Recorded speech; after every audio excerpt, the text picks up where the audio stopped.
तो उसी मनोरंजन के दौर में ही उनकी किसी महिला मित्र, अगर पर निकाल रहे हो तो प्रॉपर पर निकालो, ठीक है, दोनों साइड के प्रॉपर निकालो और प्रॉपर से बात हुई, प्रॉपर उड़ो। अच्छा है कि यार हमें ना इसकी भाषा समझ नहीं आती है। मैंने कहा क्यों, क्या दिक्कत है? कह रहे यार ये बीच बीच में ना पता नहीं सियार की जैसे बोलती है। मैंने कहा सियार? कह रहा लोमड़ी, लोमड़ी के जैसे बोलने लगती है। मैंने कहा अरे यार ये तो बड़ी अजीब सी बात है। मेरा एक फ्रेंड था कॉलेज में, Utkarsh Mishra, he was from Faizabad UP, बिल्कुल मतलब मेरा रूम के साइड में ही रहता था, ठीक है, और बहुत ही मस्त बंदा था, ठीक है, बहुत ही मस्त बंदा। उसको पढ़ाई लिखाई इन सब दीन दान दुनिया से वो बहुत ऊपर उठ चुका था, ठीक है, एग्जाम मार्क्स, जॉब, ये सब बहुत छोटी चिंताएं थी उसकी लाइफ में। उसकी चिंताएं जो लाइफ में मेजर ये थी कि सुबह उठ के खाना क्या खाया जाए, इंजॉय कैसे किया जाए। आईआईटी में तो पहुंच गए, यहीं तक का सपना हम देखे थे, इसके आगे का तो कभी सोचे ही नहीं थे कि जॉब भी लेनी है, तो वो हम बाद में सॉर्ट आउट करेंगे, पहले हमारा मनोरंजन होना चाहिए, ठीक है, ठीक है। स्कूल की फ्रेंड थी और फिर वो भी कॉलेज में गई, तो दोनों के पर मिले, और एक पर से उड़ने से क्या ही फायदा, टेढ़ा हो जाएंगे।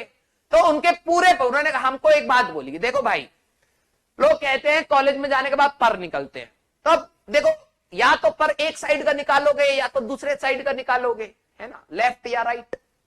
अगर पर निकाल रहे हो तो प्रॉपर पर निकालो, ठीक है, दोनों साइड के प्रॉपर निकालो और प्रॉपर उड़ो अच्छे से। रीजन भी, अगर इस साइड का चलाओगे तो भैया फोर्स इस साइड होएगा, तो आया ऐसे चले जाओगे, तो जिस डायरेक्शन में जाना पहुंच नहीं पाओगे। इधर का चलाओगे तो इधर चले जाओगे। तो डायरेक्शन बैलेंस करने के लिए और प्रॉपर जहां उड़ के जाना है वहां तक के लिए दोनों पर उड़ाने चाहिए। तो उन्होंने प्रॉपर अपने पंख फैलाए गिद्ध जैसे और धै धै धै चला चला के खूब एंजॉय करने की कोशिश करी। तो जो महिला मित्र मिली उनसे फोन पे बतियाना स्टार्ट हुआ। हमारे टाइम पर ही सभी के पास फोन आना स्टार्ट हो गया था, मोबाइल रेवोल्यूशन इंडिया में हमारे पास सब बच्चों के पास होने लग गया था। उससे पहले की जनरेशन के पास सबके पास फोन नहीं होता था, ठीक है, मतलब 4-5 साल पहले की बात करें तो इन महिला मित्र से जब बात करते थे तो वो बहुत घबरा जाते थे, क्योंकि पहली बात वो महिला मित्र कुछ कुछ अंग्रेजी शब्द भी बोलती थी जिनका क्या मतलब है उनको समझ नहीं आता था, ठीक है। एक शब्द था ऐसे, अब ये महिला मित्र बहुत ज्यादा यूज करती हैं, ठीक है, एक ये शब्द था। अब आप सभी लोगों को पता होगा ये क्या है, क्योंकि आप हमसे भी आगे की जनरेशन के, और इसका मतलब हमें भी नहीं पता था सच बताए तो हमें भी इसका मतलब नहीं पता था, राइट। सारी लड़कियां जानती हैं, सारी लड़कियां मेजॉरिटी वर्ड्स इसी फॉर्म में ही यूज करती हैं। है ना, कोई भी अच्छा लगा कोई गंदा लगा है ना, हमें तो यही समझ आता है ना। तो वो मेरे पास घबराया घबराया आया और कह रहा है कि यार हमें ना इसकी भाषा समझ नहीं आती है। मैंने कहा क्यों, क्या दिक्कत है? कह रहे यार ये बीच बीच में ना पता नहीं सियार की जैसे बोलती है। मैंने कहा सियार? कह रहा लोमड़ी, लोमड़ी के जैसे बोलने लगती है। मैंने कहा अरे यार ये तो बड़ी अजीब सी बात है। कह रहा हाँ। मैंने कहा ऐसा कैसे हो सकता है, इंसान ही है। कह रहा लेकिन यार बहुत दिक्कत होता है बीच बीच में ना वो आऊ आऊ। मैंने कहा यार ये तो कार्टून में दिखाते थे कि वो जो सियार है वो अंधेरे में उस पे जाता है पहाड़ पे और चिल्लाता है आऊ। मैंने कहा हाँ। कह रहा हाँ वैसे ही बोलती है बीच बीच में। मैंने कहा यार ये तो बड़ी घबराहट वाली बात है। मैंने कहा कि क्या दिखाओ जरा मैसेज, तो उसके मैसेज में ये लिखा हुआ था। अब हम दोनों बैठ के कह रहे हैं यार ये बात ऊपर सही सी चल रही है, बीच में अचानक ये सियार के जैसे आवाज काहे निकाल रही है, आऊ है।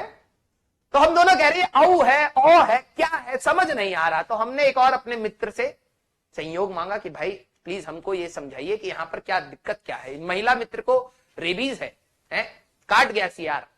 उन्होंने कहा अरे पागल पागल हो क्या है, ये ओ है ओ। मैंने कहा ओ, हम तो समझे इसको आऊ। कह रहे नहीं रहे, आऊ में यू आता है, ये ओ है। मैंने कहा इसका मतलब? कह रहे अगर कोई चीज प्यारी लगती है तो लड़कियां उसमें बोल देती हैं ओ, ठीक है। तो मैंने कहा अच्छा भाई साहब, तब हमारे मिश्रा फ्रेंड को बिल्कुल जान में जान है कि चले कम से कम सियार तो नहीं है बाद में पता लगे हमें ही काट जाए, रेबीज हो जाए। उसको सबसे बड़ा डर यह था कि कहीं मौज मस्ती में रुकावट बाधा नहीं आनी चाहिए। हाँ ठीक है। फिर उसके बाद अगले दिन आया, कह रहा भाई, तो उसको थोड़ा सा रिलीव हुआ तो थोड़े से जोक क्रैक करने लगा। बहुत अच्छा जोक मारता था, बहुत अच्छा। अगर मैं तुम्हें थोड़ा सा हंसा पा रहा हूं तो ये उसी का ही योगदान है कि उसने ही मतलब हमें सिखाया कि जोक कैसे मारते हैं। फिर उसके बाद कुछ दिन के बाद उसने जोक क्रैक करने लगा, तो महिला मित्र बिल्कुल खुश, हंस रही है, हंस रही है, हंस रही है।